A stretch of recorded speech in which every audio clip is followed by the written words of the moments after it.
বাবা বাবা। হ্যাঁ রে মা, বল। এসছিস? হ্যাঁ, তোমাকে একটা কথা বলার ছিল। বল। খুব ইম্পর্টেন্ট, আমি ব্যাগটা রেখে বলছি। আচ্ছা। জানো তো বাবা, আমার স্কুলে একটা ফ্রেন্ড আছে, তার নাম জয়া।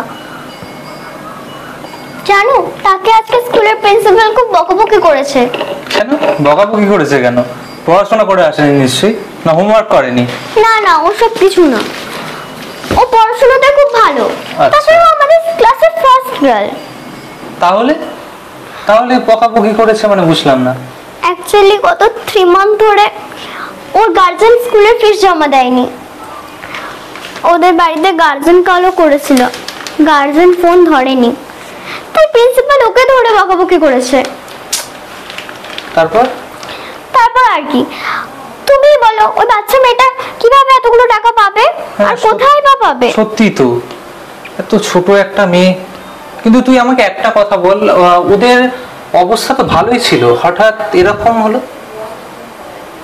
জানো, কিছুদিন আগে ওর বাবা আর মায়ের মধ্যে ডিভোর্স হয়েছে। সে কি?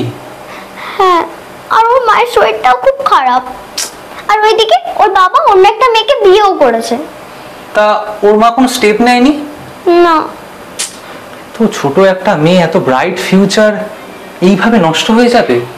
বাবা প্লিজ, তুমি কিছু একটা করো, স্কুলের ফিস দেওয়ার ব্যবস্থাটা করো, নইলে ওই বাচ্চা মেয়েটার পুরো জীবনটাই নষ্ট হয়ে যাবে। সেটাই তো। আর ওকে এইভাবে কষ্ট পেতে দেখতে আমি পারবো না। জানো বাবা, ও আগে কত সুন্দর সুন্দর খাবার, ভালো ভালো খাবার স্কুলে আনতো, ও নিজে আমাকেও দিত আর ও নিজেও খেত।